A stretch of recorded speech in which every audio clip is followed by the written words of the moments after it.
Kaixo ikasleok, gaur ikusiko dugu programazio lineala. Programazio lineala da inekuazio sistemak ebazteko modu bat. Horretarako,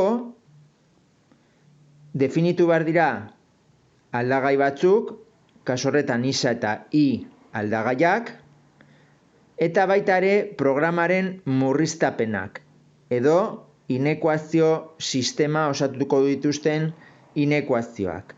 Adierazita dituzu hemen, adibidez a azpi bat isa gehi b azpi bi i txikiago berdin c azpi bat, a azpi bi isa gehi b azpi bi i txikiago berdin c azpi bi, eta horrela nahi ditugun inekuazioak. Eta beti izango dugu isa handiago berdin 0 eta i handiago berdin 0. Ikusten zute, a azpi bat, b azpi bat, a azpi bi, b azpi bi eta horrela, horiek dira koefizienteak c azpi bat eta c azpi bi ere bai, horiek dira zenbaki errealak. Eta lehen esan dugun bezala, isa eta i izango dira aldagaiak. Beraz, inekuazio sistema hau ebatziko dugu eta aurkituko ditugu soluzio batzuk. Eta soluzioien artean, aukeratu behar dugu bat optimoa dena. Zer esan nahi du optimoa? Helburu funtzio bat maksimizatu edo minimizatu egiten duena balioa. Bai? Problemaren arabera. Horri deitzen zaio helburu funtzioa. Izango dira funtzio linealak. Eta inekuazio sistema ebazteko, isa eta i ardatzen gainean, egingo dugu soluzioen eremua. Hau da, inekuazio sistemaren soluzio eremua. Osatuko du poligono bat, eta poligono horietan erpinetako bat izango da soluzio optimoa. Poligonoaren erpinetako bat. Soluzio optimoa, helburu funtzioa, maksimizatu egiten duena. Adibide batekin ikusiko dugu hobeto. Zurdindegi batek bi mahai mota egiten ditu.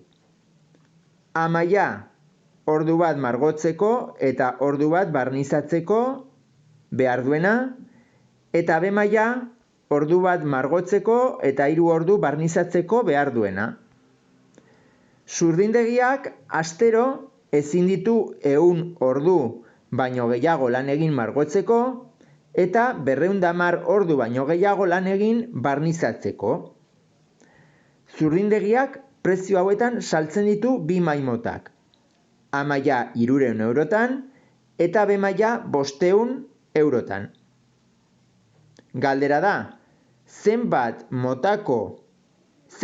A motako mahai eta zenbat B motako mahai egingo ditu astero zurgindegiak bere etekinak maksimoak izan daitezen. Beraz, lehenengo gauza definituko dugu aldagaiak. Nola galdera den, zenbat A motako mahai eta zenbat B motako mahai egingo ditu, isa izango da A motako mahaiak eta i izango da B motako mahaiak. Horrez gainera, zurgindegiak etekinak maksimoak egin nahi ditu. Beraz, helburu funtzioa izango da etekinak.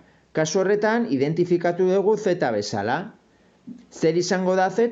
Izango da 300 isa, 300 euro maiko, gehi 500 euro i maiko, edo B mahai motako. Hori izango da helburu funtzioa. Etekina maksimizatu nahi duguna. Behin aldagaiak eta helburu funtzioa definitu ditugula, orain daukagu programaren murriztapenak. Hau da, inekuazio sistema osatuko dituzten inekuazioak. Kasu horretan, esan dugu zurgindegiak astero ezin dituela 100 ordu baino gehiago lan egin margotzeko. Beraz, isa gehi i mailak txikiago berdin 100 ordu baino gutxiago edo berdin izan behar dira margotzeko. Beste inekuazio sistema izango da isa a motako mahai gehi gehi iru, I motako mai, beraz, txikiago berdin 210 barnizatzeko ordu baino gutxiago.